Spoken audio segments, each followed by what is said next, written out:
Jazz music की उत्पत्ति हम्म, कैसे हुई?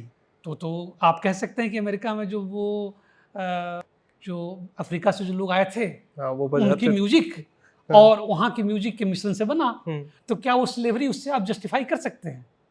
जी नहीं। नहीं कर सकते ना। इस्लाम पहली बार ऐसा हमारे इतिहास में होता है, इस्लाम जब आया तो वो एक दूसरा वर्ल्ड व्यू लेकर के आया हम्म, और उस दो वर्ल्ड की हुई में टकराहट शुरू हो गई। कि हमारे जो साइंस थी, हमारी जो सभ्यता की और पुरानी साइंस थी, उसको हम टेक्नोलॉजी का रूप क्यों नहीं दे पाए?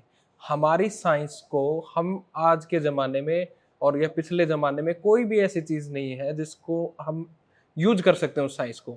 मतलब एक तरीके से हमने अपना खुद का टूथब्रश भी नहीं बनाया। जब अलेक्जेंडर का आक्रमण हुआ हम्म, भारत पर, हम्म, तब उस समय ये कौटिल्य की सोच थी, हम्म, वो जियो स्ट्रेटजिक विजन उनके पास था कि तुरंत उन्होंने सोचा कि अरे ये तो बाहरी से आक्रमण हो रहा है और इसके बहुत गंभीर दुष्परिणाम होंगे, तो एक करते हैं। और एक करके फिर उन्होंने चंद्रगुप्त मौर्य को ये करके साथ में ला करके और उनको बाहर खदेड़ा। हम्म, उसके बाद में वो उस ट्रेडिशन का ह्रास हो गया। हिंदू शब्द जो है, तो हिंदू शब्द तो देखा जाए तो बाहरियों का दिया हुआ है, आप जानते ही हैं। तो पर्शियन लोग, सिंधु नदी से पूर्व में रहने वाले लोग हिंदू हो गए। थैंक यू सो मच ये वीडियो देखने के लिए। और आपको अगर हमारा कंटेंट पसंद आ रहा है, हमारी वाइब पसंद आ रही है, हमारे द्वारा बनाए गए वीडियोस और इंटरव्यूज पसंद आ रहे हैं, तो प्लीज़ थोड़ा सा हमारे को डोनेट भी करिए, थोड़ा हमारे को सपोर्ट भी करिए, क्योंकि हमारे को बहुत मेहनत और एफर्ट लगती है इन वीडियोज़ को प्रोड्यूस करने में, ताकि हम क्वालिटी कंटेंट प्रोड्यूस करते रहें। So support us. Thank you so much.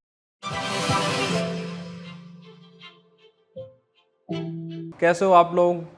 आज हम पहुंचे हैं सर के पास। सर का नाम है शशि रंजन कुमार और इनकी इतनी खूबसूरत किताब है the decline of Hindu civilisation. तो इसके ऊपर तो अपन बात करेंगे ही। उससे पहले मैं छोटा सा आपको इंट्रो दे देता हूँ सर का। सर ने 1988 में IIT दिल्ली से पास आउट किया था इलेक्ट्रिकल में। उसके बाद सर बन गए IAS, इंडियन एडमिनिस्ट्रेटिव सर्विसेज, जो हिंदुस्तान की सबसे ग्लोरीफाइड, सबसे खूबसूरत, मज़ेदार और ऐश की ज़िंदगी जिसको जीने वाली सर्विसेज होती है वो। और उसके बाद सर आज हैं सेक्रेटरी टू UPSC और बहुत ही जिंदा दिल इंसान है और दिखने में भी खूबसूरत और हैंडसम है। तो सर वार्म वेलकम, कैसे हो आप? Good to see you. बहुत बढ़िया, बहुत अच्छे हैं। हाँ। सबसे पहले तो मैं आपको धन्यवाद देना चाहता हूँ कि आपने मुझे ये अवसर दिया आपसे बातचीत करने का। It's entirely our privilege sir. So सबसे पहले तो इंटरेस्टिंग बात ये है कि यहाँ पे तो लोग इंटरव्यू देने के लिए आते हैं, हम इंटरव्यू लेने के लिए पहुंचे हैं। ये तो है। तो इंटरेस्टिंग बात मेरे को एक लगती है कि UPSC के बारे में हम बैठे हैं तो उसी से चर्चा स्टार्ट करते हैं। तो भारत की जवानियाँ जो है वो कब तक बर्बाद होती रहेंगी इस नौकरी के लिए? क्या सोचते हो आप इसके बारे में? मतलब इतने लोग पेपर देते हैं और उनमें से एक मामूली से लोग, मामूली मतलब कुछ परसेंटेज का पास। तो अगर आप हायर ब्यूरोक्रेसी को देखेंगे ना, तो इवन जैसे चीन में भी या जापान में भी, तो आप देखेंगे कि सक्सेस रेशियो जो है ना, वो काफ़ी कम ही रहता है। हाँ, ये बात जरूर है कि जल्दी से अपना रास्ता भी बदल लेना चाहिए अगर इसमें सफलता नहीं मिल रही है तो। ओके। ये बात जरूर सही है, लेकिन चूंकि सीटें बहुत कम हैं और एप्लीकेंट्स बहुत ज़्यादा हैं, तो ये तो जाहिर है कि सक्सेस तो बहुत कम लोगों को ही मिलेगा। और मुझे लगता है कि जैसे धीरे धीरे जैसे और अर्थव्यवस्था हमारी बढ़ेगी और better quality of jobs become available, तो इसका धीरे धीरे इस पर भी ऑल्टरनेट आने लगेंगे। आपको क्या लगता है सर कि टैलेंटेड आदमी को UPSC करना चाहिए, नहीं करना चाहिए? अभी इसके बारे में कोई एक चीज नहीं कही जा सकती है। तो सब कुछ इस बात पर निर्भर करता है कि आपको क्या करने का मन है। मैं तो ये कहूँगा कि अगर हर फील्ड अलग अलग है, और हर फील्ड की ज़रूरतें अलग अलग हैं। तो अगर आप इसमें फिट हो सकते हैं, अगर आपको ये करने में अच्छा लगेगा तो आप जरूर करिए। ओके, है ना। और अब के दिन में खास करके मैं यही कहूँगा सभी से कि भाई वही करिए जिसमें आपका दिल करता हो। हाँ, जिसको करने में मजा आए, जिसको करने में मजा आया हो, तभी उसमें आपको सफलता भी प्राप्त होगी। So you will succeed। ये तो है ना। सो सर, यूपीएससी से किताब के ऊपर आते हैं, हिंदू सिविलाइजेशन। हिंदू सिविलाइजेशन से सर आपका आइडिया क्या है? ये एक ज्योग्राफिकल टर्म है या ये एक रिलीजियस फंडामेंटल टर्म है, या हमारे हिंदू सिविलाइजेशन को आप इंडियन सिविलाइजेशन में कौन से पार्ट में आप उसको देखते हो? हिंदू शब्द जो है, तो हिंदू शब्द तो देखा जाए तो बाहरियों का दिया हुआ है, आप जानते ही। तो पर्शियन लोग, सिंधु नदी से पूर्व में रहने वाले लोग हिंदू हो गए जी। और उसी तरह से इंडस, अंग्रेजी में उसका नाम इंडस है, सिंधु का। तो इंडस से इंडिया और हिंदू से सिंधु। तो अगर आप देखेंगे कि डेरियस के काल से ही, जब पर्शिया के राजा थे, डेरियस जो थे, तो डेरियस के काल से ही ये शब्द ज्योग्राफिकल सेंस में यूज होता रहा। ठीक है। इंडिया और हिंदू दोनों ही।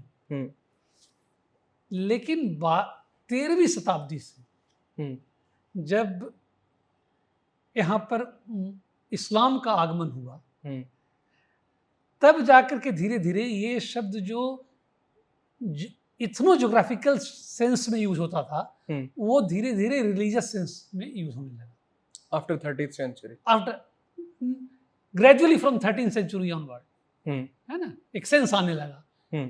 और सबसे मजेदार बात यह है कि इंडिया शब्द वैसे को वैसे ही रह गया। इंडिया शब्द अभी भी वो ज्योग्राफिकल सेंस में ही यूज हो रहा है, लेकिन हिंदू शब्द का जो मतलब था वो थोड़ा बदल सा गया। ओके। तो मैंने जो हिंदू ये यूज किया, इस सेंस में यूज किया है, इसके लिए शायद ज्यादा एप्रोप्रिएट वर्ड होता इंडिक। ओके, ठीक है, लेकिन मैंने इंडिक वर्ड उतना प्रचलित नहीं है ना, तो मैं इसलिए इसको मैंने लिखा decline of Hindu civilization. Okay. तो इसमें जो भी यहाँ की परंपराएं थी, जैन हो, बौद्ध हो, चारवाक हो, वो सब इसमें समाहित है। इस बड़े शब्द में सभी समाहित है। ओके। तो ये एक तरीके का अमालगमेशन है जैनिज्म का, बुद्धिज्म का और सबका एक इंडियन एक अम्ब्रेला टर्म की तरह यूज किया है। तो ये एक इंडियन थॉट है उस तरीके से। तो सर कई बार ये भी कहा जाता है कि जो इंडियन सिविलाइजेशन है उसके ऊपर ओपिनियन ये भी रहता है क्या वो बुद्धिस्ट सिविलाइजेशन है, या वो जैनिज्म वाले सिविलाइजेशन है, या वो हिंदू सिविलाइजेशन है। तो इसको आप किस तरीके से देखते हो? कभी भी यहाँ पर आप तो दर्शन शास्त्र भी जानते हैं, तो यहाँ जो दर्शन थे 10 दर्शन है ना, फिलोसफीज, उसमें 6 तो आस्तिक दर्शन थे जी, ठीक है ना, सांख्य, योग, वैशेषिका, मीमांसा, वेदांता, है ना, न्याय, और 4 नास्तिक दर्शन थे जी। तो 4 नास्तिक दर्शन में थे बौद्ध, जैन, चारवाक और आजीविका। तो ये सभी को मिलकर के ही तो ये सब कुछ बना हुआ था ना, कोई एक्सक्लूसिव तो किसी का था नहीं। ये भी है उस हिसाब से उसी हिसाब से मैंने इसको आपने रखा है। तो इसमें सर जैसे हम अपन पहले चैप्टर को पढ़ते हैं, तो पहले चैप्टर में आप जो ग्लोबल यूनिवर्सिटीज की बात करते हो, और जहाँ पे मतलब एक मेल्टिंग पॉट था एजुकेशन का और थॉट का और सोच और विचार का, तो आप अलेक्जेंड्रिया की बात करते हो और आप नालंदा की बात करते हो। तो उस टाइम की जितनी भी यूनिवर्सिटीज थी जहाँ से थॉट निकलते थे, विचार प्रचलित होते थे, उन यूनिवर्सिटीज के बारे में आप क्या कहेंगे? उन यूनिवर्सिटीज को आप कैसे देखते हैं? आप चले जाओ प्राचीन काल में, तो प्राचीन काल में ग्रीस जो है वो ज्ञान का एक बहुत बड़ा केंद्र था जी, और खास करके ग्रीस में एथेंस और अलेक्जेंड्रिया ज़्यादा जाना जाता था साइंस और लिटरेचर के लिए जी, और एथेंस जाना जाता था लॉ, रिटोरिक के लिए जाना जाता था, पर दोनों बहुत बड़े केंद्र थे। एक से एक वैज्ञानिक वहाँ पर पैदा हुए, चाहे वो अरिस्टार्कस हो, चाहे वो टोलमी हो, है ना, सभी अलेक्जेंड्रिया के में पढ़े, और ग्रीक एस्ट्रोनॉमी, मैथमेटिक्स और विभिन्न क्षेत्रों में उन्होंने एक उत्कृष्ट स्थान प्राप्त किया, है ना। फिर हुआ यूँ कि जब रोमन एम्पायर में रोमन एम्पायर जो थे कॉन्स्टेंटाइन, उन्होंने जब क्रिश्चियनिटी को राज का धर्म बना दिया और जब क्रिश्चियनिटी हावी हो गई तो फिर ये वहाँ पर उसका डिक्लाइन शुरू हो गया। और मैंने इसमें लिखा है कि जगह पर कि फेथ ट्रायम्फ्ड ओवर रीजन ना। फेथ जब रीजन के ऊपर हावी हो जाएगा तो ज्ञान परंपरा का अवसान हो जाएगा, खत्म हो जाएगा। क्योंकि ज्ञान होता ही कैसे है, तो प्रश्न करने से है। जब तक आप प्रश्न नहीं करेंगे, जब तक एविडेंस नहीं देंगे, काउंटर एविडेंस नहीं देंगे, तब तक ज्ञान आगे बढ़ नहीं सकता है। बिल्कुल। और अगर वो ब्लाइंड फेथ पर आ जाएंगे तो फिर वो उसका अवसान हो जाएगा। तो अलेक्जेंड्रिया और एथेंस, अलेक्जेंड्रिया का जो लाइब्रेरी था उसको तो राजा के आदेश पर तोड़ दिया गया। उसमें भी आपने लिखा है कुछ 50,000 स्क्रॉल्स वहाँ पे थी, और बहुत बढ़िया लाइब्रेरी थी। बहुत लाइब्रेरी थी। और मतलब समझ लीजिए कि आज का जैसे कि ऑक्सफोर्ड या जैसे कि अमेरिका में स्टैनफोर्ड है, तो वैसे उस जमाने का हुआ करता था। तो क्रिश्चियनिटी जब वहाँ पर आई तो फिर उन लोगों ने तो था कि भाई हमारे पास तो नॉलेज है ही, अब भगवान का ज्ञान ही हो गया, अब और कुछ बचा ही नहीं जानने को। तो किताब जलाने शुरू कर दी उन लोगों ने, और इस को जला दिया। इसको जला दिया नहीं थी, मतलब तोड़ दिया इसको जी, अलेक्जेंड्रिया को। तो उसी के जस्ट बाद अगर हम नालंदा पे आए तो अब वहाँ पर जब ज्ञान परंपरा का अब नालंदा जो है 400 के आसपास से धीरे धीरे आगे चलता गया। तो 12वीं शताब्दी में, 12वीं 13वीं शताब्दी के आसपास में वो अपने उत्कर्ष पर था। तो वहाँ भी बहुत दूर दूर से लोग पढ़ने आते थे, पूरे जो है चीन से लेकर के जापान, साउथ ईस्ट एशिया से सारे देशों से लोग आते थे पढ़ने वहाँ पर, और एक से एक वहाँ पर स्कॉलर थे। तो फिर जब बख्तियार खिलजी यहाँ पर आया तो बख्तियार खिलजी ने उसको ध्वस्त कर दिया। और सिर्फ वही नहीं, नालंदा के पास में उदांतपुरी था, विक्रमशिला यूनिवर्सिटी था, ठीक है ना। आप बगल में बंगाल में चले जाइए तो जगदल्ला सोमपुरा यूनिवर्सिटी थी, नादिया एक बहुत बड़ा सेंटर था ज्ञान परंपरा का। तो ये सब या तो ध्वस्त हो गए या फिर इनको पैसा वैसा देने का जो लोग देते थे, राजा महाराजा जो पैसे देते थे वो देना बंद हो गया, तो उनका भी अवसान हो गया। तो वहाँ से हमारी ज्ञान परंपरा जो है का अवसान हो गया। पर सर इसमें इंटरेस्टिंग एक ओपिनियन ये भी है कि जो बख्तियार खिलजी थे वो उनके बारे में ये भी कहा जाता है, मिनाज सिराज जो लिखते हैं तबक़ात नासिरी में कि वो सिर्फ और सिर्फ ओदंतपुरी तक पहुंचे थे। उन्होंने जो डिस्ट्रक्शन किया वो ओदंतपुरी का किया, और वहाँ पे जितने और विहाराज थे उस सिस्टम को उन्होंने कोलैप्स किया। ये एक कुछ लोगों का ऐसा मानना है जो आप कह रहे हैं कि वो कहते हैं कि नहीं वो एक्चुअली आए उदांतपुरी। अब देखिए उदांतपुरी और नालंदा में ना दूरी बहुत नहीं है, 40 किलोमीटर के आसपास, 25 किलोमीटर की दूरी है, ठीक है। तो और उदांतपुरी बड़ी जगह थी, है ना। जैसे आप मान लो कि आप अगर पैदा लेते, जैसे मैं अगर पैदा लिया गया के गांव में तो मैं अपना जन्म स्थान गया कह देता हूँ जी, है ना। इसका मतलब ये नहीं है कि मैं एग्जैक्ट गया में ही पैदा लिया। तो गया के नाम से जाना जाता है, क्योंकि गया के और छोटी जगह के बारे में कोई जानता नहीं है, तो आप लिख देते हो मेरा गया में जन्म स्थान हुआ है। तो वैसे ही उदांतपुरी बड़ी जगह थी उस हिसाब से, नालंदा उसके हिसाब से छोटी जगह थी। तो सबसे इसमें क्रेडिबल एविडेंस जो है ना, वो क्रेडिबल एविडेंस जो है वो है धर्मा स्वामी की बायोग्राफी का। ओके, आप धर्मा स्वामी की बायोग्राफी पढ़ेंगे जो कि तिब्बत से चल करके आए थे, और ये धर्मा स्वामी 1234-1236 के बीच में 2-3 साल यहाँ पर आए थे, नालंदा में रहे भी थे, ठीक है ना। और उन्होंने लिखा है कि जब वो पहुंचते हैं तब नालंदा जो है का जहाँ कई सारे वहाँ पे विहार थे वो सब डिस्ट्रॉय हो चुके थे, सब नष्ट हो चुके थे जी। और जो बच गया था वो 2-3 मात्र बच गए थे। तो इससे क्या आप इन्फ्लुएंस निकालोगे कि नालंदा का जो डिस्ट्रक्शन हुआ किसने किया होगा? तो हाँ, हम उस पे मतलब इस तरीके से एक विचार कर सकते हैं भाई कि हाँ भाई कि दोनों ही पास पास हैं, वही नहीं। एक ये चीज बहुत लोग नहीं जानते हैं, आप देखिएगा कि विक्रमशिला यूनिवर्सिटी के बारे में भी धर्मा स्वामी ने अपनी किताब में लिखी है और ये बायोग्राफी जो उनकी जो लिखी हुई है उसमें उनके चेले ने लिखी थी, उन्होंने डिक्टेट किया था। तो उसमें लिखा है कि उनके चाचा जो है ना, धर्मा स्वामी के चाचा भी आए थे तिब्बत से पहले एज ए ट्रैवलर। ठीक है। तो एकदम उन्होंने स्पष्ट लिखा हुआ है कि जब उनके जब एल्डर धर्मा स्वामी कहते हैं उनको कि जब एल्डर धर्मा स्वामी आए थे तो विक्रमशिला यूनिवर्सिटी जो है वो मौजूद थी। ओके। और जब यंगर धर्मा स्वामी जब आए तो उसका विनाश हो चुका था। ओके, ये है उस जनरेशन के बीच का, उसी के बीच का। तो उस बीच में वही तुर्क और उन्होंने लिखा कि तुर्कों ने इसका डिस्ट्रॉय किया। ओके। तो अब आप ये कह सकते हो, एक टेक्निकल पॉइंट निकाल सकते हो कि तुर्कों का मतलब बख्तियार खिलजी नहीं है, कह सकते हो आप आर्गुमेंट के लिए।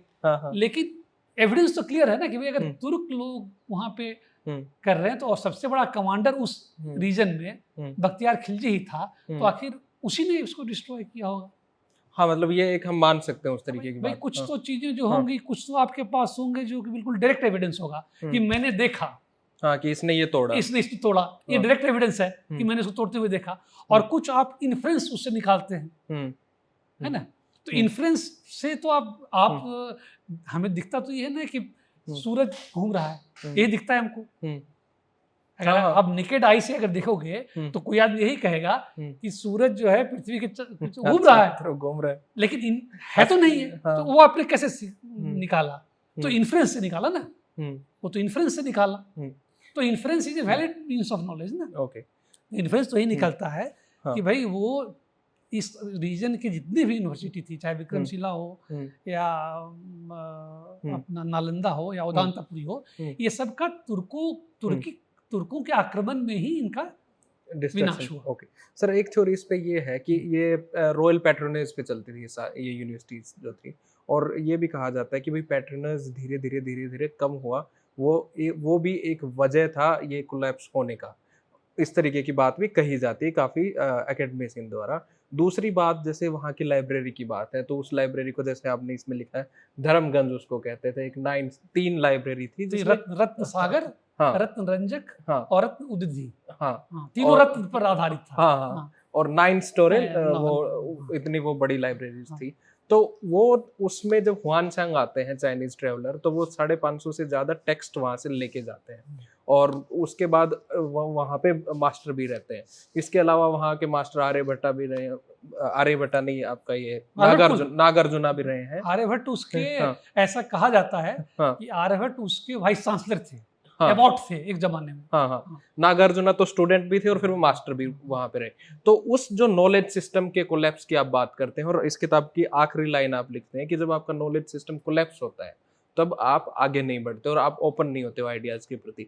तो उस नॉलेज सिस्टम के बारे में आप थोड़ा सा बताइए, क्योंकि उस नॉलेज सिस्टम को तो एक तरीके से वहां से ट्रांसफर करके चाइना और तिब्बत लेके ही जा चुके थे ये हुआनसांग और जितने भी ट्रेवलर्स थे।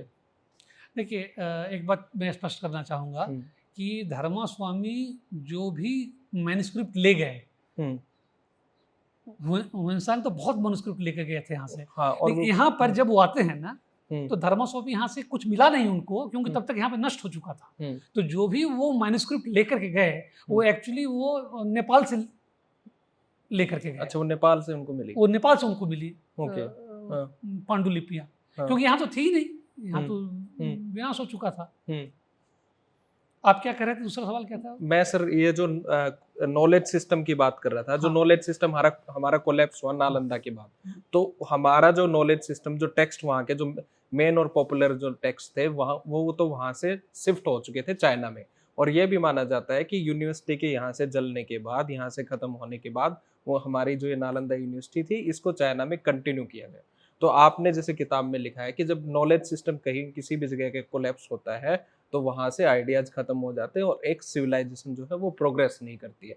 तो इसके ऊपर आपका क्या ओपिनियन है? क्या ये एक बड़ा कारण था हिंदू सिविलाइजेशन के डिक्लाइन का? यही हुआ ना, क्योंकि आपके जो इंस्टीट्यूशंस हैं वो इंस्टीट्यूशंस आज भी है ना, कॉलेज है, यूनिवर्सिटीज है, यही है ना इंस्टीट्यूशंस।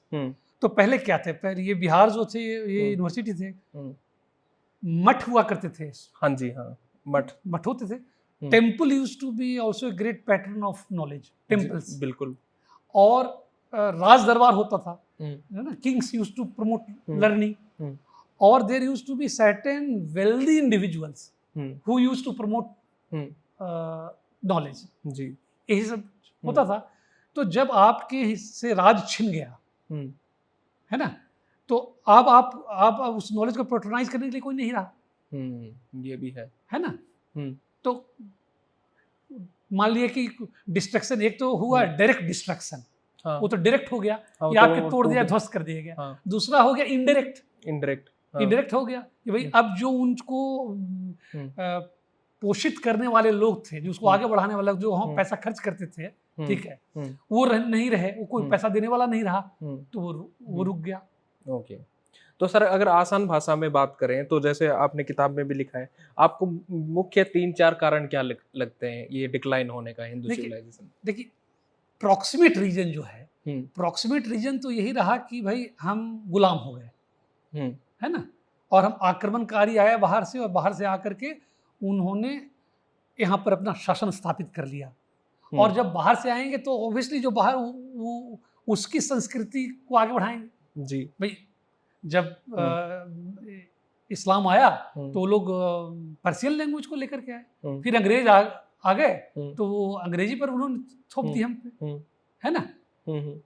तो आपकी पॉलिटिकल एजेंसी जब खत्म हो गई, आपकी सोवरेनिटी जब चली गई, ठीक है, जब आप अपने लिए डिसीजन लेना बंद कर चुके, you are not in a position to take decisions for yourself, है ना।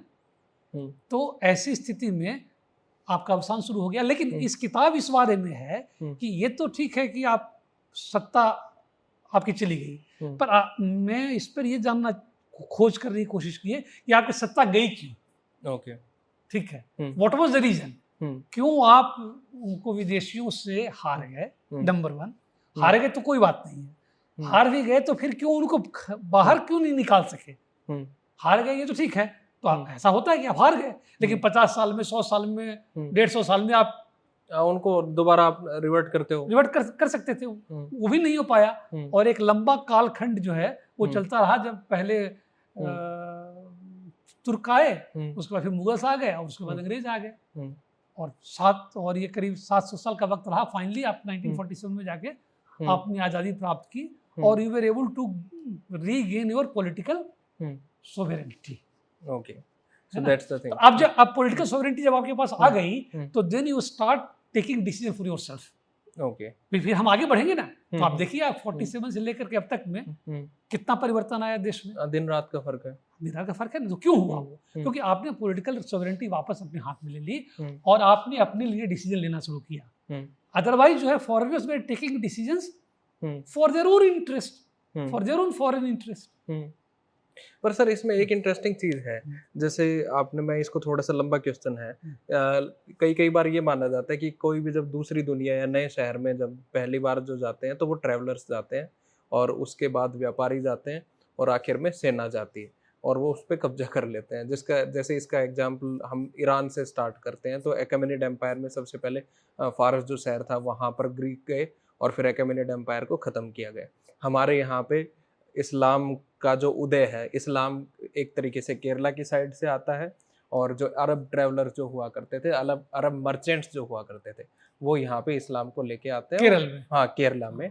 और दूसरी तरफ 712 के आसपास में जो सिंध के ऊपर कॉन्क्वेस्ट होता है, हाँ, मोहम्मद बिन कासिम का, उसके जस्ट बाद आप देखिए कि 1608 में आपका हेक्टर जहाज के थ्रू ब्रिटिश आते हैं यहाँ पे। पर ये लोग जब यहाँ पे आए तो ये लोग अपने साथ एक इंटेलेक्चुअल ट्रेडिशन भी लेके आए, और उस इंटेलेक्चुअल ट्रेडिशन ने भी इस हमारे मुल्क को या हमारी हिंदू सभ्यता को बहुत कुछ दिया। तो उसके ऊपर आपका क्या ओपिनियन है? मेरा थोड़ा इस पर विचार अलग है जी। एक तो पहले ये आपको देखना होगा कि कोई ज्ञान की कोई परंपरा इस्लाम यहाँ पर लेकर आया नहीं, ठीक है। इस्लाम का में जो कालखंड था जिसमें उन्होंने वैज्ञानिक सोच डेवलप की और आगे बढ़े, वो अब्बासिद कैलिफेट का समय था। जी, ठीक है ना। हाँ, 8th century Baghdad, 9th century Baghdad, हाँ 9th century Baghdad, 9th century Baghdad है ना। बेतलहीक वहाँ पे था जी। और वो 2-3 वहाँ के जो शासक थे उनकी बहुत भूमिका थी इसमें। अल मामून और उसके बाद एक हारून रशीद थे, अल मंसूर थे, उन्होंने जो काफी आगे बढ़ाया। लेकिन 11वीं शताब्दी आते आते वो परंपरा टूटती है, छीन होने लगी।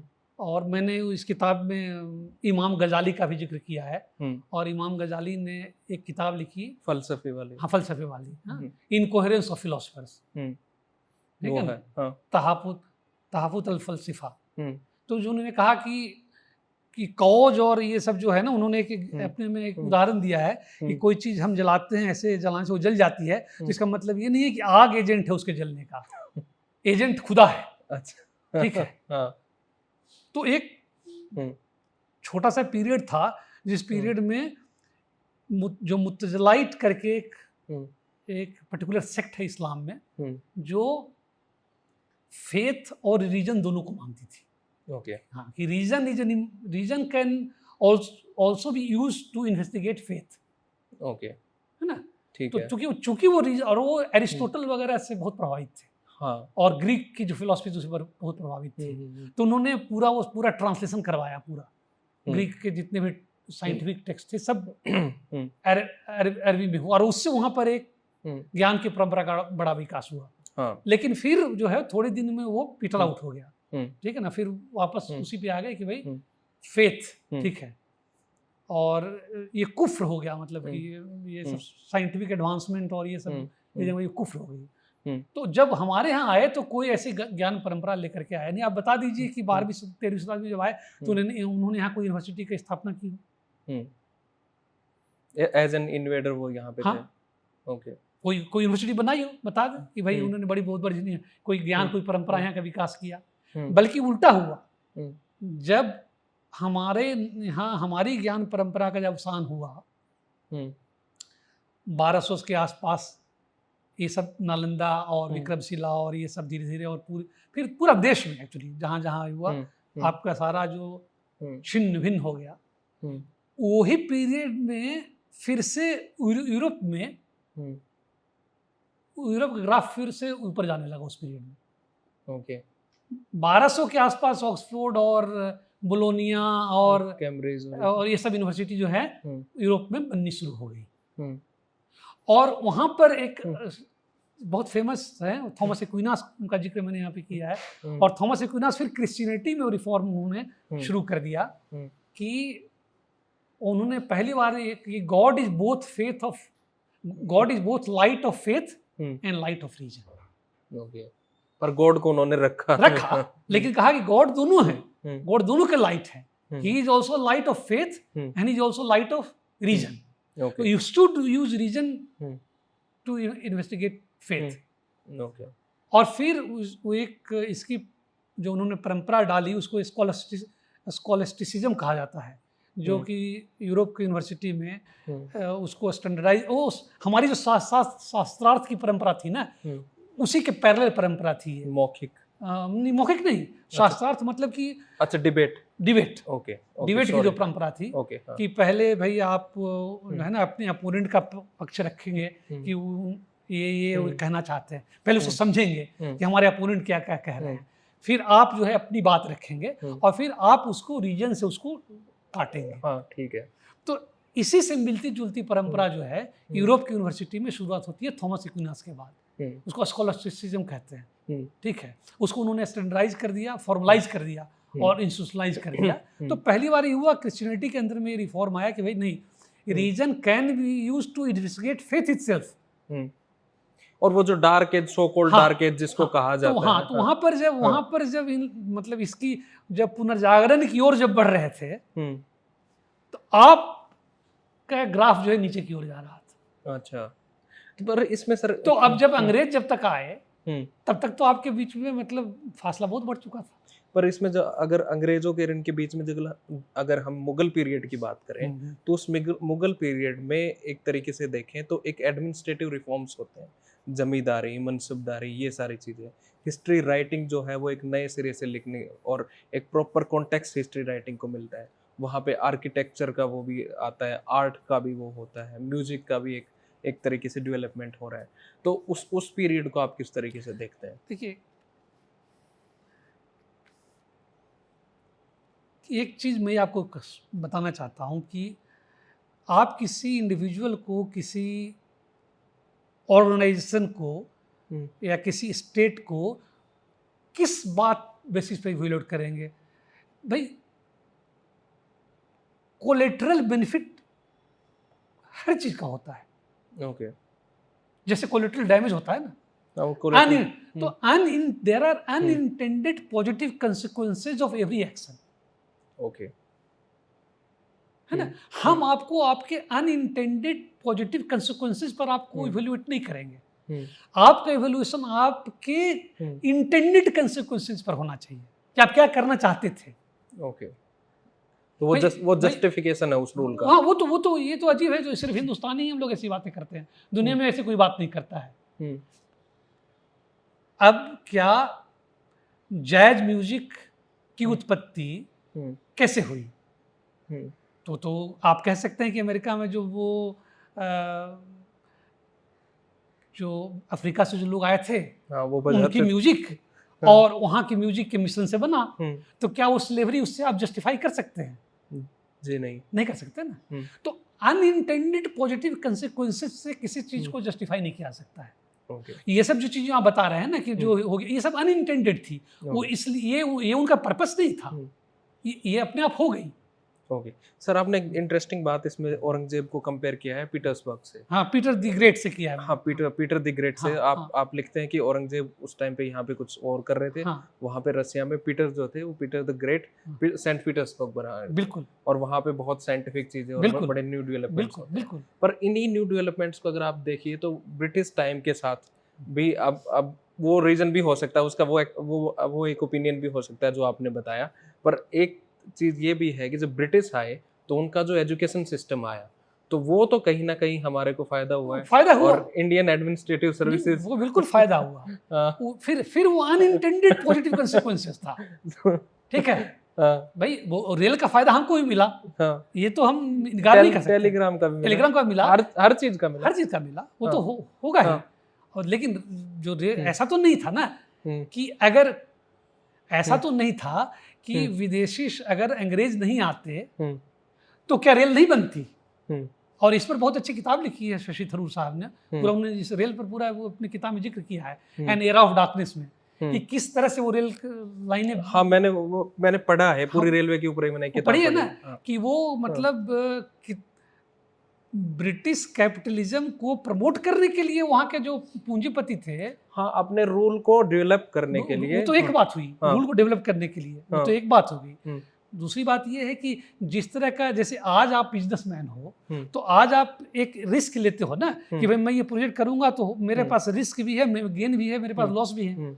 उन्होंने इतना fantastic return of fix return उसमें किया हुआ था कि इट वॉज उससे खूब मुनाफा कमाया जिन्होंने इसमें पैसे लगाए, और गारंटीड था वो रिटर्न।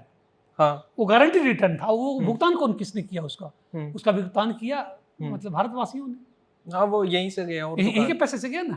तो अब जापान में तो नहीं गए अंग्रेज, और जापान में लेकिन उसने रेल बनाई ना। उस पे मैं आऊंगा सर, जापान वाली बात पे। रेल तो बनाई उन्होंने। हाँ, तो मैं ये कहने का मतलब है कि किसी भी रिजीम को इवेल्युएट करने में वो क्या करना चाहता था, क्या उसके इंटेंडेड कंसिक्वेंसेस थे, उस पर आप जाइए, न कि अनइंटेंडेड कंसिक्वेंसेस पर। तो ये तो हमारे पुराने राजाओं पे भी लागू होती है फिर चीज़। नहीं, अगर राजा का वो अनइंटेंडेड था तो, लेकिन राजा अगर खुद कह रहा है कि मैं घाट बनवाऊंगा, मैं तालाब बनवाऊंगा, मैं सिंचाई की व्यवस्था करूंगा, तो फिर तो आपको बात माननी पड़ेगी ना कि उसका इसका पॉजिटिव इंटेंडेड कंसिक्वेंसेस था।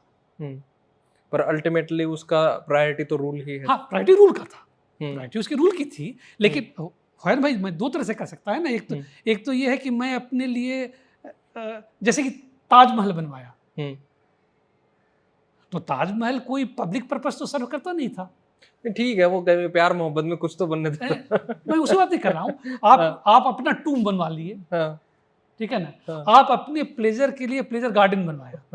अब जैसे शेर शाह सूरी था, जैसे कुछ समय के लिए भारत प्रशासन किया, लेकिन उसने फिर ग्रैंड ट्रंक रोड को रिकंस्ट्रक्ट तो किया। तो वो उसको मैं अनइंटेंडेड ही बोलूंगा, इंटेंशनल था। वो इंटेंशनल से किया ना, उसने इंटेंशन से किया, मुझे ये रोड ठीक करनी है।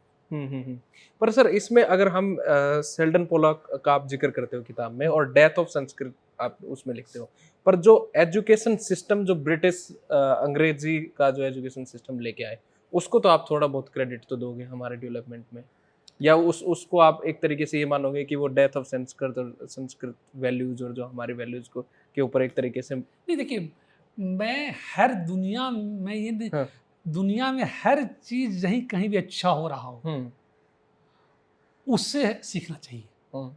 कहीं भी हो रहा हो दुनिया में उससे हमें सीखनी चाहिए, वो कॉपी भी करना चाहिए उसका।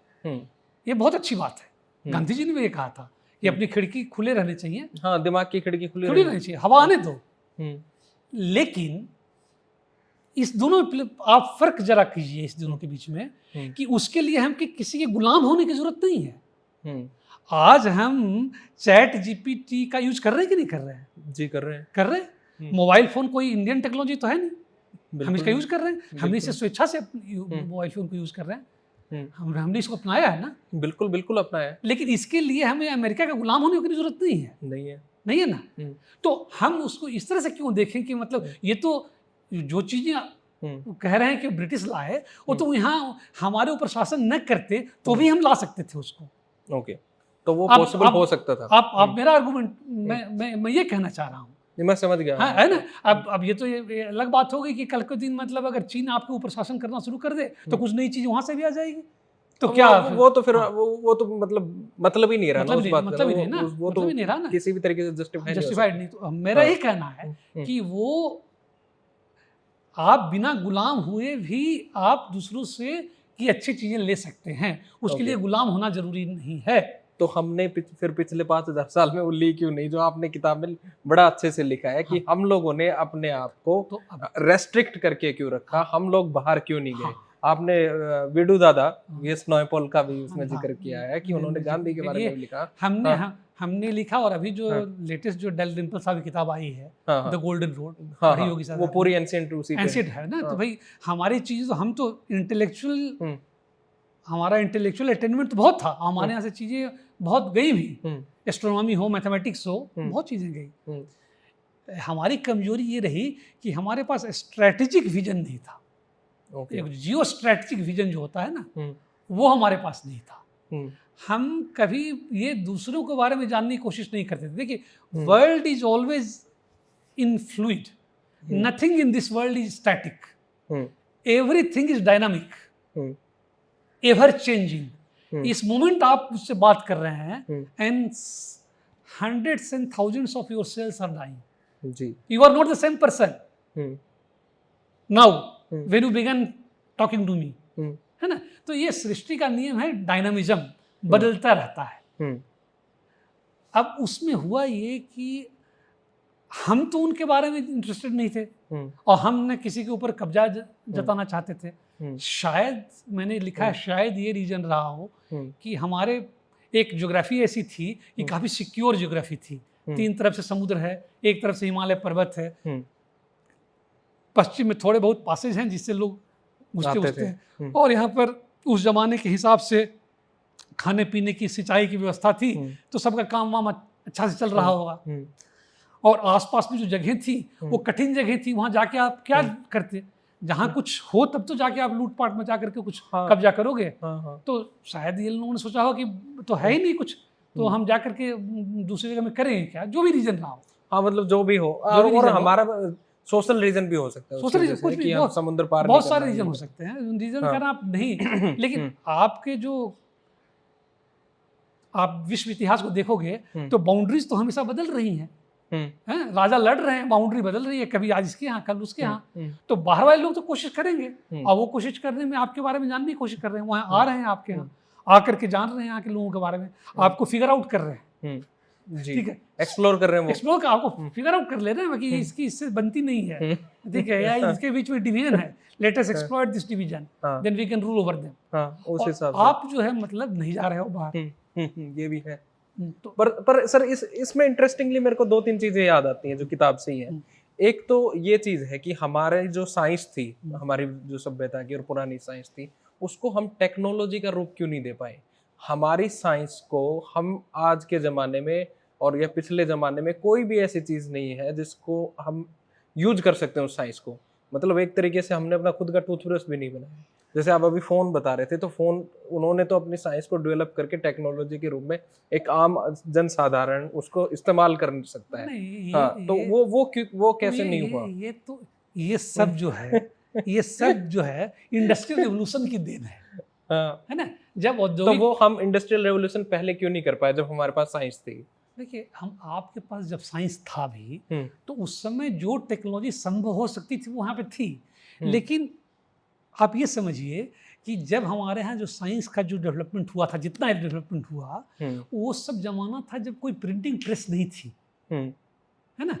प्रिंटिंग प्रेस, भाई औद्योगिक क्रांति की शुरुआत जब हो उसके पहले जो रिनेसॉ हुआ, ये सब के पीछे रीजन बहुत सारे थे। उसमें रीजन एक प्रिंटिंग प्रेस भी था। 1440 में गुटेनबर्ग प्रिंटिंग प्रेस आई सबसे पहले। प्रिंटिंग प्रेस के होने के कारण the way you could disseminate knowledge, उस तरह की चीजें उस पुराने जमाने में संभव नहीं थी। ओके है ना। तो पर मौखिक तो था, हमारी मौखिक परंपरा तो हम याद तो करके रखते थे। मौखिक नहीं थी, हम लिखते थे। मौखिक मैन्युस्क्रिप्ट्स बहुत थे, लिखते हैं, हमारे यहाँ लिखे हुए बहुत सारे। अभी भी ऐसा कहा जाता है कि हमारे देश में हो सकता है करीब करीब 1 करोड़ पांडुलिपियां हैं जो पड़ी हुई हैं, जो हम जानते नहीं कि उसमें क्या लिखा हुआ है। ओके।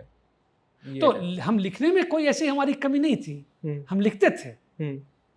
लेकिन साइंस से टेक्नोलॉजी की ओर, साइंस का यूज टेक्नोलॉजी की तरफ और ज्यादा ही हो, ये सब औद्योगिक क्रांति के बाद की बात है। ओके, तो ये है सही। और वो उस समय, उस पीरियड में आपके पास अपना कुछ था नहीं, मतलब आप गुलाम थे। ओके सर, आपने इसी बात को मैं यहाँ पे लीड करता हूँ कि आपने बड़े खूबसूरत तरीके से जापान का एग्जाम्पल दिया है। और जापान में आप लिखते हैं कि 16वीं सेंचुरी में उन्होंने एक सुकाकू जो वर्ड, सुकुकू इस तरीके का जो वर्ड है वो आपने लिखा, वो 16 सकुकू। हाँ, तो वो कहते हैं कि 16वीं सेंचुरी में जब बाहर से फॉरेन इन्वेडर्स आ रहे थे तो उन्होंने अपने आप को बंद कर लिया। पर्टिकुलरली जब मिशनरीज आई और मिशनरीज ने वहाँ पे धर्म परिवर्तन करना शुरू किया। हाँ, तो उन्होंने वहाँ पे कहा कि अगर आपका कोई फॉरेन गॉड को अगर हम मानने लगे तो हमारी पॉलिटिकल डिसलॉयल्टी भी हो जाएगी और हमारी लैंड के प्रति और हम उनके प्रति कमिटेड हो जाएंगे। इसी बात को मैं लीड करता हूँ किन डायनेस्टी के ग्रेट वॉल जो चाइना की, उन्होंने अपने आप को बांध के रखा। बिल्कुल, कि भाई कोई फॉरेन इन्वेडर आए तो हम उसको रोक सकते हैं। हमने ऐसा कुछ बनाया नहीं। हाँ, इसी बात को आप आगे लिखते हैं रोमिला थापर मैडम के रेफरेंस से, कि रोमिला थापर मैम कहते हैं कि जब पता था कि नॉर्थ वेस्ट फ्रंटियर से लोग आ रहे हैं तो क्यों ना एक बड़ी सी दीवार वहाँ खींच ही देते कि कम से कम यहाँ सबसे पहले यहाँ एक किला हमारा बन जाए स्वात के पास, NFWP के पास, कि हम इसको रोक पाए। तो ऐसी साइंटिफिक या एक स्ट्रक्चरल सोच हमारी क्यों नहीं रही? तो lack of geopolitical strategic thinking, क्योंकि हम बटे हुए थे, छोटे थे। अब ये कहना बटे हुए थे, हो सकता है वही रीजन हो, या कोई एक, देखिए कौटिल्य का अर्थशास्त्र जो है सेकंड हाफ नहीं 3rd century 4th century BCE में। हाँ, मैं अर्थशास्त्र के सेकंड हाफ की बात कर रहा था, सॉरी। हाँ अच्छा हाँ। नहीं मैं ये कहना चाह रहा हूँ कि जब अलेक्जेंडर का आक्रमण हुआ भारत पर, तब उस समय एक कौटिल्य की सोच थी, वो जियो स्ट्रेटेजिक विजन उनके पास था कि तुरंत उन्होंने सोचा कि अरे ये तो बाहरी से आक्रमण हो रहा है और इसके बहुत गंभीर दुष्परिणाम होंगे, तो एक करते हैं। और एक करके फिर उन्होंने चंद्रगुप्त मौर्य को ये करके साथ में ला करके और उनको बाहर खदेड़ा। उसके बाद में वो उस ट्रेडिशन का ह्रास हो गया। ओके। पॉलिटिकल रियलिज्म जिसको हम कहते हैं ना, कोई उस रियलिस्ट ट्रेडिशन का कोई उतना बड़ा थिंकर कौटिल्य के बाद आया नहीं, तो उसको हम कंटिन्यू नहीं कर पाए।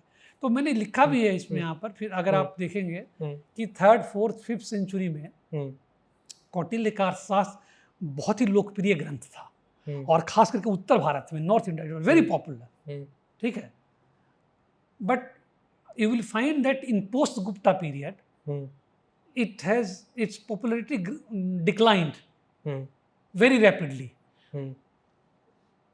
From 9th century onward, you will find that Arthashastra virtually disappeared from intellectual tradition of India. Okay. तो एक होता आइडियलिज्म और एक होता रियलिज्म, दोनों की जरूरत होती है। सिर्फ आइडियलिज्म पर आप चलो तो चल नहीं पाओगे। ठीक है, तो अर्थ और हमारे जो 3-4 पुरुषार्थ हैं, तो चौथे पुरुषार्थ तो मोक्ष है, वो तो अब मुक्ति मिल जाएगी। बाकी जो इस दुनिया में के लिए जो 3 पुरुषार्थ हैं, धर्म, अर्थ और काम, इन तीनों पुरुषार्थ का इक्वल महत्व था। लेकिन आप देखेंगे कि पोस्ट गुप्ता पीरियड में आते आते धर्म जो है ये सब पर हावी होने लगता है। हाँ। पर सर इसमें इंटरेस्टिंगली एक बात आपको ये नहीं लगता कि एक हम बड़ी पॉलिटिकल आइडेंटिटी नहीं थे जो इसको कंटिन्यू कर पाए, और जो हमारे जो आज का जो आप हिंदू सिविलाइजेशन कह रहे हो जियोग्राफिकली उसको बांध के रखे आफ्टर गुप्ता और ये मौर्यन एम्पायर और ये सही है। हाँ, मौर्यन एम्पायर ये तो बिल्कुल सही है। तो मैं तो लेकिन ये कह रहा हूँ ना कि इवन जो गुप्ताज थे, गुप्ताज का राज तो बहुत बड़ा राज था, है ना, पूरा तो नहीं था। साउथ का बहुत पोर्शन उनके was not under Gupta dynasty, but उनका जो राज था वो भी तो ले सकते थे, कुछ इधर फ्रंटियर पे जा करके कुछ बना सकते थे ना।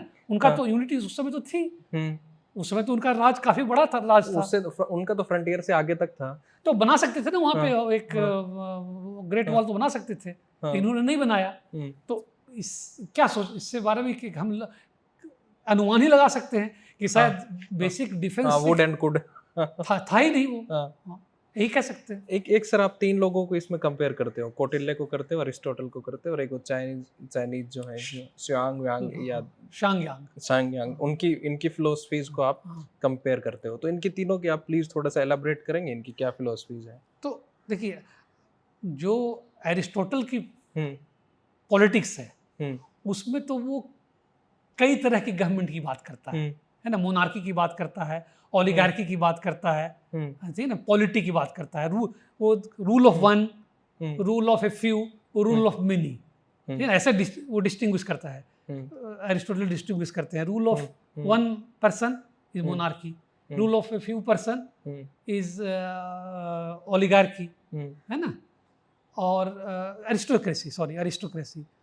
और rule of many people is polity.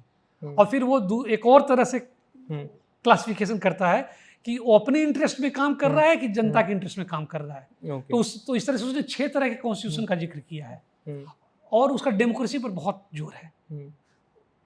ये बाकी दोनों जो है अर्थशास्त्र में तो इस तरह का कोई जिक्र नहीं है 6 तरह के कॉन्स्टिट्यूशन का, नहीं सांग्यांग के उसमें जिक्र है। सांग्यांग की जो स्पेशलिटी है, जैसे अरिस्टोटल की स्पेशलिटी अगर डेमोक्रेसी है, और वो डेमोक्रेसी के बारे में बहुत पढ़ करके कई सारे ग्रीक स्टेट्स की डेमोक्रेसी को स्टडी करने के बाद उसने वो किताब लिखी। सांग्यांग की जो स्पेसिफिक बात है वो ये है कि वो इक्वालिटी बिफोर लॉ में बहुत बिलीव करते हैं कि भाई राज तभी चलेगा जब इक्वालिटी होनी चाहिए, है ना। तो फिर एक बार क्या हुआ कि राजकुमार ने कुछ गड़बड़ कर दी तो अब वो राजकुमार को तो पनिशमेंट नहीं दे सकता था, ये उसकी तो उसने उसको जो ट्यूटर था ना उसका नाक कटवा दिया, नाक काट लिया उसका। पर ये उसके शास्त्र में ये था कि इक्वालिटी पर बहुत जोर था उसका। हमारे अर्थशास्त्र की विशेषता ये है कि अर्थशास्त्र इस दोनों की तुलना में बहुत वृहद ग्रंथ है। बाकी दोनों ग्रंथों में कोई फॉरेन पॉलिसी के बारे में कुछ नहीं लिखा हुआ है, लेकिन इसमें न फॉरेन पॉलिसी के बारे में लिखा हुआ है, षडगुन्या के बारे में लिखा है, 6 ways of having foreign relations के बारे में लिखा हुआ है। फिर इसमें बहुत ज़्यादा गहराई में वॉर के बारे में लिखा हुआ है कि वॉर कैसे लड़ते हैं अर्थशास्त्र में। और एक और चीज़ जो इसमें अंतर है वो ये अंतर है कि ये पॉलिटिक्स और शांग्यांग की किताब जो है वो ज़्यादातर थियोरेटिकल लेवल पे रहती है। ये निटी ग्रिटी ऑफ एडमिनिस्ट्रेशन में भी चला जाता है कि कितने डिपार्टमेंट होने चाहिए, ठीक है, उस डिपार्टमेंट के जो अध्यक्ष हैं वो हैं, तो पूरी ब्यूरोक्रेसी का एक खाका तैयार किया हुआ। इसमें सर आप अगर मैकियावेली को ऐड कर दें तो चौथा बंदा, हाँ चौथा बंदा मैकियावेली, तो लेकिन बहुत बाद में आया, क्योंकि इन तीनों चूंकि कंटेम्पोररी रहे हैं इसलिए मैंने इन तीनों का जिक्र किया इसमें। मैकियावेली तो बहुत बाद में आया। हाँ, बाद के बाद। सर इंटरेस्टिंगली अगर मैं एक चीज़ आपसे पूछूं कि हिंदू सिविलाइजेशन का गोल्डन पीरियड 1947 से लेके आज तक का रहा है, या हिंदू सिविलाइजेशन का गोल्डन पीरियड वो पहले था जो डिक्लाइन हो गया है? नहीं, अब आप कैसे डिफाइन करेंगे? कुछ लोग तो गोल्डन वर्ड पर ही मतलब आपत्ति होती है कि किसी का कोई गोल्डन पीरियड होता ही नहीं है, तो उसको आप थोड़ी देर के लिए छोड़ दीजिए। आप ये देखिए, मैं ऐसे डिफाइन कर रहा हूँ, आज आपकी स्थिति पूरे वर्ल्ड में कंपैरेटिव क्या है, किसी भी पैरामीटर पर आप ले लें, तो अभी तो हम बहुत पीछे हैं ना, बहुत ही पीछे, बहुत ही पीछे, किसी भी ले लें। लेकिन जब मैं बात कर रहा हूँ जिस शताब्दी की, 9वीं शताब्दी में, 10वीं शताब्दी में, 11वीं शताब्दी में, उस समय जब अपने आप को वर्ल्ड से आप कंपेयर कर रहे हैं तो आप आगे हैं। तो आप किसको कंपैरेटिव में किसको मानेंगे कि वो आपका वही आपका पीरियड था ना, जो पूरी दुनिया में आपका एक तरह का आपका चाहे वो इकोनॉमी हो, ट्रेड हो, आपका इंटेलेक्चुअल अटेनमेंट इन एस्ट्रोनॉमी हो, मैथमेटिक्स, आप मैं नहीं कहता हूँ कि आप सबसे ऊपर ही का हो, लेकिन you were at par with the such world as the Greco Roman world, है ना, और द चाइनीज सिविलाइजेशन। पर सर इंटरेस्टिंग इसमें अगर मैं वो और इसी बात को मैं डीप में जाऊँ, हाँ, तो जो आइडिया ऑफ इंडिया है, हाँ, एक आइडिया ऑफ इंडिया कॉन्स्टिट्यूशन का आइडिया ऑफ इंडिया है, एक आइडिया ऑफ इंडिया इस सिविलाइजेशन का आइडिया ऑफ इंडिया है, तो इन दोनों को अगर आप कंपेयर करते हो तो फिर तो ये पिछले 70 साल भारी पड़ते हैं। भारी पड़ते हैं किस सेंस में? उस आइडिया ऑफ इंडिया में जहाँ पे सबके पास इक्वालिटी है, एक सोशल बैलेंस है, देखिए एक वो सारी चीजें हैं। हाँ, आप कभी भी दो कालखंडों की तुलना मत कीजिए कि दोनों कालखंड अलग अलग थे, है ना। ये बिल्कुल आप सही कह रहे हो कि उसमें इक्वालिटी का तो नहीं था अपने समाज में, लेकिन कौन सा ऐसा समाज था जिसमें इक्वालिटी का कंसेप्ट था उस जमाने में? कोई नहीं था। हाँ, हो सकता है कि कास्ट जैसा सिस्टम नहीं हो, आप उसकी तरफ रेफर करना, कास्ट नहीं था तो क्लास था, तो नहीं, कास्ट जैसा सिस्टम तो था। हाँ, तो वो तो कास्ट तो था ही था। हाँ, मतलब कास्ट भाई, अब जो उस जमाने में जो सब सरनेम रहे होंगे, goldsmith, blacksmith, bakers, तो उसी को तरफ इंगित करते हैं। इतनी शायद इतना रिजिड न रहा हो जितना हमारे देश में रिजिड रहा हो, है ना। तो इसलिए मैं कह रहा हूँ कि let us compare the likes, अच्छा, है ना। अब आज के दिन में एक गरीब आदमी भी जो है, जो 40,000 25,000 रुपये भी कमा रहा हो महीने के, वो एसी में लगा रखा है उसने। हाँ, आज से 500 साल पहले राजाओं को एसी नसीब नहीं था। तो अब ये वाला कालखंड ज्यादा अच्छा हुआ कि पहले वाला कालखंड ज्यादा अच्छा था? आज वाला कालखंड अच्छा हुआ, है ना। आज आप ऑटोमोबाइल में चल रहे हो, गरीब आदमी भी स्कूटर लेकर के चल रहा है। पहले तो ये सब सुविधा बड़े बड़े लोगों को, तो फिर हम इन सब चीजों को पीछे क्यों नहीं छोड़ देते? ये सिविलाइजेशन ने, हिंदुइज्म, रिलीजन, पॉलिटिक्स, अब हम एक तरीके से साइंटिफिक पीरियड की तरफ क्यों नहीं चलते, जब साइंस ने हमारे को इतना कंफर्टेबल बना दिया है, हमारी लाइफ को इतना कंफर्टेबल बना दिया। तो मैं इस पर हमेशा कहता हूँ कि भविष्य का जो रास्ता है वो अतीत से होकर गुजरता है। क्यों मैं कह रहा हूँ? इसलिए कह रहा हूँ कि आप कुछ बनने के लिए पहले आपको ये जानना है कि आप क्या थे। ओके, तो उससे बात निकलेगी, उससे बात निकलेगी। ओके सर, एक कि आप जो है, आप, मैं लास्ट में मैंने लिखा क्या कि हमें क्या, या इसकी जो ब्लर्ब है उसमें शशि थरूर साहब ने क्या लिखा है कि we have to rediscover our lost spirit of inquiry. वो आपने भी आइडियाज की बात कही है। हाँ, वो जो हमारा लूज हो चुका है। देखिए, जब आप गुलाम हो जाते हैं ना, तो ये कोई मामूली चीज़ नहीं है। आपको अपने हर चीज़ से परेशानी होने लगती है। आपको लैंग्वेज से अपनी परेशानी होने लग जाती है, आपके अपने पोशाक से परेशानी होने लग जाती है। आपको लगता है कि यही कि मेरा रीजन तो नहीं है। ठीक है, ये भी है कि नहीं है? हाँ। तो ये मानसिक गुलामी जो है, ये शारीरिक गुलामी से ज़्यादा खतरनाक है, हमेशा रही है। हाँ। तो इस मानसिक गुलामी से निकलने के लिए तो आपको जानना होगा कि आपको, आप कौन हो। You have to have a sense of yourself, you have to have a sense of history, who you were, and therefore what is your destiny, और जिसके लिए आपको काम करना पड़ेगा। जी। अब आप देखो ना, जो आपका जो बने हुए, जैसे जो आप बड़े बड़े जो हमारे, जो कोणार्क का मंदिर जाओ, है ना, ब्यूटीफुल, तो वो तो यहीं के कारीगर बनाए होंगे ना, है ना। अभी हमारी कंस्ट्रक्शन की क्वालिटी देख लो, अभी तो डेड हो रखी है कंस्ट्रक्शन क्वालिटी।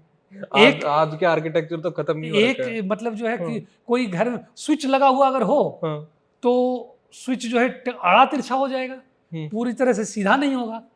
तो ये स्पिरिट ऑफ एक्सीलेंस जब तक वापस नहीं आएगी, ये स्पिरिट ऑफ इंक्वायरी, तो हम भूल क्यों गए सर इस चीज को? गुलामी की वजह से। गुलामी बहुत आपके ऊपर बहुत तरह से, मतलब मानसिक गुलामी वाली। पर इसी बात को मैं थोड़ा सा अगर पहले लीड करूं, तो जैसे आपने ट्रैवलर्स की बात इसमें लिखी। अब एक एग्जांपल बताता हूं ना, समय कम है लेकिन फिर भी बताऊंगा कि चीन में एक नाम मैं भी उनका भूल रहा हूँ, उन्होंने, जैसे हमारे यहाँ कामसूत्रा लिखा गया ना, तो वो भी चीन में भी पुराने समय में सेक्स मैनुअल लिखते थे। हाँ, वो है इसमें जिक्र है ना। और वो ब्राइड के ना ट्रूसो, ब्राइड के उसमें जूड़े में लगाया जाता था उसको। तो वो सब टेक्स्ट खत्म हो चुके थे। तो वो जो व्यक्ति हैं, वो व्यक्ति ने जापान, और फिर वहां से वो ट्रांसमिट होता जापान में, तो जापान के से टेक्स्ट से रिकंस्ट्रक्ट करके उसको पूरा रिकंस्ट्रक्ट किया उन टेक्स्ट को। लेकिन चीन में उस समय जो है, सब विक्टोरियन मोरालिटी के हम लोग शिकार हो चुके थे, क्योंकि हमारे ऊपर शासन, मतलब हमसे आगे निकल चुका था ब्रिटिश। तो जो आपको शासन करने वाला आदमी है, जो वो करता है वो सब अच्छा होता है ना, तो हम उसी को मानने लगे थे। तो उसको रिएक्शनरी डिक्लेयर कर दिया गया। ओके। और उसको मार दिया गया। Okay okay okay. Because that went against the existing morality prevailing in the country. अब वो एग्जिस्टिंग मोरालिटी क्या थी? That existing morality was imposed from outside. बाहर से लोग आए, उन्होंने इम्पोज कर दिया। ये भी है ना। तो सर, फिर इसको अगर उस तरीके से हम देखें, तो इसके एंड में जो इकबाल ने लिखा है कि मिट गए मिस्रों और सारे जहाँ, हम क्या है वो मैं अच्छे से रिसाइट नहीं कर पा रहा हूँ, तो पर कुछ तो है हम में कि हमारे रोमा मिट गए जहाँ से। हाँ, बात कुछ ऐसी, मिटती हस्ती नहीं हमारी। हाँ, तो अगर उसको हम अपने एक हिस्टोरिकल बैकग्राउंड के हिसाब से, सिविलाइजेशनल पॉइंट ऑफ व्यू से देखें, तो ये क्या है कि हम मिट भी, हम कम भी हो जाते हैं, बिल्कुल खत्म भी हो जाते हैं, और फिर ऊपर आ जाते हैं, कभी नहीं हुए। हाँ, फिर ऊपर आ जाते हैं। तो मतलब कंसिस्टेंसी जो है, ये आना है, ऊपर जाना है। हाँ, अभी हमने बहुत आज़ादी मिलने के बाद में हमने काफ़ी रास्ता तय किया है, पर अभी और बहुत रास्ता तय करना है। ये तो सर, आखिर में if you allow them, he want to ask one question, one or two. हाँ हाँ, बाकी जैसे हम देखते हैं कि एंशिएंट मेडिवल और मॉडर्न पीरियड में हम 3 टाइप्स ऑफ इन्वेजन्स देखते हैं। तो एंशिएंट इंडिया में पोस्ट मॉडर्न पीरियड में हम देखते हैं जैसे ग्रीक्स इन्वेजन हुआ, फिर साकास का हुआ, फिर कुशानाज का हुआ। फिर हम मेडिवल टाइम में देखते हैं कि मोहम्मद बिन कासिम से 8th सेंचुरी से इस्लामिक इन्वेजन स्टार्ट होता है। और फिर एक तरीके से हम ब्रिटिश का देखते हैं कि वो एज ए कंपनी आए, फिर उन्होंने धीरे धीरे अपना एम्पायर एक्सपेंड किया। तो आप इन तीनों में कैसे डिफरेंशिएट करते हो, मतलब कि कोर किसने इंडिया को कैसे रीसेट किया? कैसे रीसेट किया, रीशेप किया? इन तीनों ने। पहला वाला कौन सा था आपका? पहला जो एंशिएंट टाइम में, जैसे पोस्ट मॉडर्न पीरियड में हम ग्रीक इन्वेजन देखते हैं, कुशानाज का। ग्रीक इन्वेजन, देखिए ग्रीक इन्वेजन तो रिपेल हो गया 326 बीसी में। 326 बीसी में हम पोरस हारा, लेकिन उसके बाद अलेक्जेंडर लौट गया वहाँ से, वापस लौटना पड़ा उसको, आगे वो बढ़ नहीं पाया। और जो उसने टेरिटरी हथिया ली थी, उस टेरिटरी को भी थोड़े दिन बाद ही, कुछ साल बाद ही चंद्रगुप्त मौर्य ने वापस ले लिया, है ना। तो उसको कुछ हुआ ही नहीं। और बाकी जो आप जो कह रहे हैं कि जैसे शक आए, खून आए, तो वो सब उनका जो इफेक्ट था वो शॉर्ट लिव्ड इफेक्ट था। Okay, that effect was short lived, है ना। अल्टीमेटली वो यहाँ का जो सिस्टम था, यहाँ का जो वर्ल्ड व्यू था, इस वर्ल्ड व्यू को उन्होंने अपना लिया, है ना। आप कह नहीं सकते हो कि आज के दिन में कि कौन शक है, कौन हून है और कौन कुशान है, है ना। वो सब आए और इन्होंने यहाँ का वर्ल्ड व्यू को अपना लिया। इस्लाम पहली बार ऐसा हमारे इतिहास में होता है। इस्लाम जब आया तो वो एक दूसरा वर्ल्ड व्यू लेकर के आया, और उस दो वर्ल्ड की व्यू में टकराहट शुरू हो गई।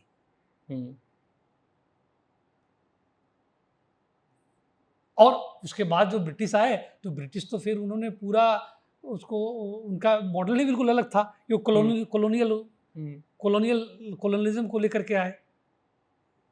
तो तीनों बिल्कुल अलग है।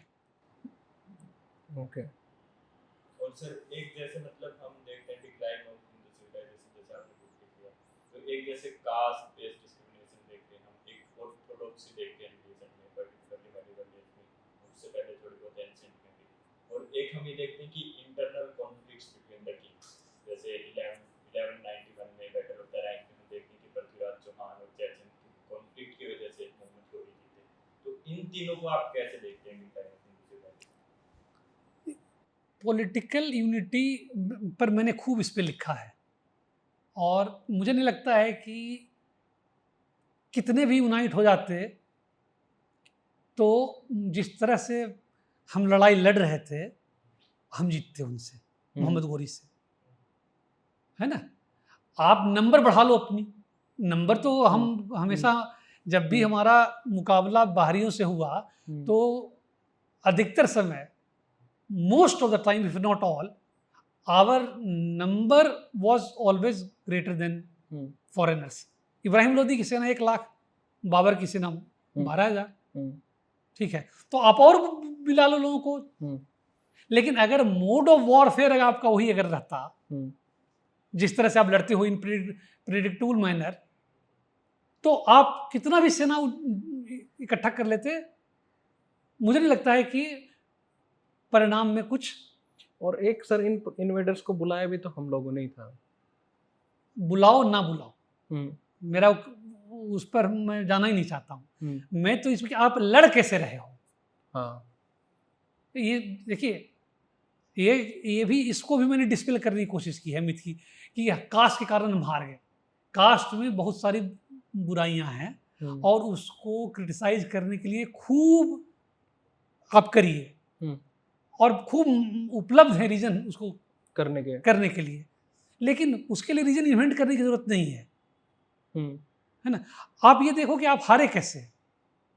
तो अगर काशी रीजन था, तो फिर मराठे मुगलों से कैसे जीत गए? मराठे तो हिंदू थे, और वो तो कास्ट सिस्टम मानने वाले थे, ऑर्थोडॉक्स थे, तो फिर जीते कैसे मुगलों से? या फिर मुसलमानों में तो कास्ट था नहीं, तो फिर हमारे इब्राहिम लोदी कैसे हार गया बाबर से?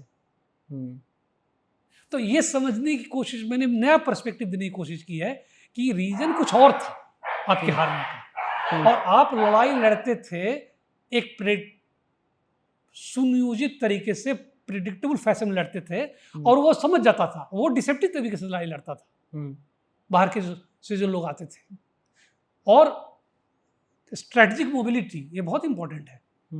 कितनी तेजी से आप मतलब जो है मूव कर रहे हो, है ना। तो यही हुआ कि इब्राहिम लोदी के साथ भी यही हुआ कि बाबर का जो लुगमा टैक्टिक्स थी लड़ाई करने की, वो टैक्टिक्स बहुत अलग थी टैक्टिक्स वो। और उसके पास जो कैनन्स थे और गन लेकर के आया था, जो आपके यहाँ था नहीं। जब मोहम्मद गोरी आया तो वो लेकर के आया आपका वो भी बहुत, वहाँ के घोड़े बहुत अच्छे क्वालिटी के होते थे। सेंट्रल एशिया और तुर्क के घोड़े सवार बहुत अच्छे थे, है ना। हाँ। तो आपको सही रीजन अगर नहीं पता लगेगा तो फिर वही गलतियां मतलब रिपीट होंगी। तो रीजन आपका हारने का कुछ और था, वो कास्ट कोई रीजन नहीं था हारने का, क्योंकि आपके पास सेनाएं तो फिर भी बहुत थी ना, मतलब ये हजार मतलब डबल ट्रिपल सेना लेकर के आप जाते थे और फिर भी हार गए। हाँ, ये भी हारने का रीजन नहीं, डिक्लाइन ऑफ देखिए डिक्लाइन क्या है, डिक्लाइन में क्या है, मैं एक चीज़ पहले ही क्लियर करना चाहता हूँ कि जब आप पराजित हो गए और आपके ऊपर दूसरों का शासन हो गया तो बात वहीं पे खत्म हो जाती है। अब आप बाकी आफ्टर इफेक्ट है उसका। भाई आपका जो सिस्टम, जिस सिस्टम से आप आगे बढ़ते थे, जो भी आपका सिस्टम रहा हो, वो सिस्टम ही जब ध्वस्त हो गया तो आप कैसे आगे बढ़े होंगे। या तो जो नए आए थे कुछ नए सिस्टम बनाते कि भाई ऐसा हो सकता था कि वो कुछ नया सिस्टम बना कर जाते तो फिर शायद नेक्स्ट कुछ होता, वो तो हुआ नहीं। Okay, done. So sir, last में क्या कहोगे आप आखिरी में? आखिरी में तो मैं यही कहना चाहूँगा कि ये किताब आग्रह करूँगा कि सब पढ़ें और इसकी आलोचना करें। जो मैंने एविडेंस दिया है इसको एविडेंस, काउंटर एविडेंस निकालें। ठीक बात है, ठीक है ना। क्योंकि हमारे यहाँ के कंसेप्ट में वादे जाए थे तत्वबोध। तत्व का बोध कैसे होगा? तो वाद से और वाद विवाद से, argument and counter argument, evidence and counter evidence. We are seeking truth. Truth is not given to us कि ये कह दिया कि ये सच है, इसको मानना है, नहीं। आप पढ़िए, इसकी क्रिटिक कीजिए, काउंटर एविडेंस निकालिए, ठीक है। ठीक बात है। That is how we will enrich ourselves. Okay. Okay sir, then thank you so much for being with us. Thank you. Okay, thank you. बहुत मजा आया। हाँ, मुझे भी बहुत मजा आया।